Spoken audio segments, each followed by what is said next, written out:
నల్గొండ జిల్లా నార్కెట్పల్లిలో ఓసీటీఎల్ కంపెనీలో మరోసారి ఉద్రిక్తత తలెత్తింది. 6 నెలలుగా లాకౌట్లో ఉన్న కంపెనీని ఇవాళ తెరుస్తున్నట్లు ప్రకటించింది కంపెనీ యాజమాన్యం. కానీ మొత్తం 250 మంది కార్మికుల్లో 166 మందిని మాత్రమే విధుల్లోకి తీసుకుంది. ఇప్పటికే కేసులో ఉన్న 29 మందితో పాటు ట్రైనీస్ 45 మందిని తీసుకోవడానికి ఓసీటీఎల్ యాజమాన్యం నిరాకరించింది.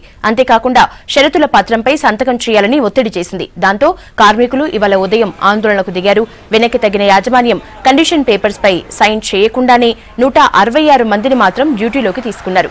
మిగతా కార్మికులు ఆందోళన చేస్తున్నారు.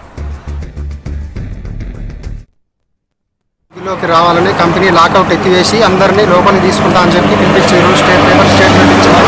ప్రతి ఒక్కరిని ఆల్ ఎంప్లాయీస్ని తీసుకుంటా అన్నారు. ఇక్కడికి వచ్చినాక మొత్తం మాకు కండిషనల్గా మేము ఒక సంతకాలు పెట్టాలి, సంతకాలు పెట్టి మీరు వెళ్ళిపోయి ఈ రోజు నుంచి డ్యూటీ పడ్డది అని చెప్తున్నారు. అయితే మాకు ఎలాంటి మా గవర్నమెంట్ నుంచి మాత్రం ఎలాంటి సంతకాలు పెట్టి మాత్రం పోవద్దని గవర్నమెంట్ వాళ్ళు చెప్పారు. మేము ఆ సంతకాలు పెట్టి రామని చెప్పేసి మేము ఇట్లా కూకున్నాం.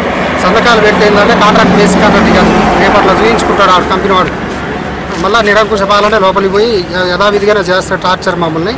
దాని గురించి మేము మాత్రం లోపలికి వదలుచుకోలేదు.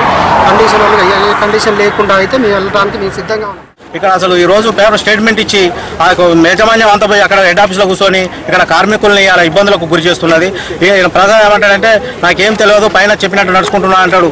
ఇది కనకరాబాయ్ అని ఒక ముచ్చట చెప్పి మనం పేపర్ మనకు ఇది స్టాండింగ్ ఆర్డర్ పేపర్ ఇవ్వమని చెప్తే ఇప్పుడే తీసుకొస్తారని లోపలికి వెళ్ళిండు. లోపలికి వెళ్ళి మళ్ళీ వచ్చి మా యజమాని ఇవ్వద్దని చెప్తున్నాడు. ఇప్పుడు దొంగతనం లేదు ఆ పేపర్లో. ఇప్పుడు స్టాండింగ్ ఆర్డర్ పేపర్లో దొంగతనం లేదు కదా. దొంగతనం లేనప్పుడు బయటకి ఇచ్చితే ఏమవుతుంది ఆ పేపర్లో? నువ్వు బయటకి వెళ్ళడానికి ఎందుకు భయపడుతున్నావు ఈ రోజు ఆ పేపర్ని?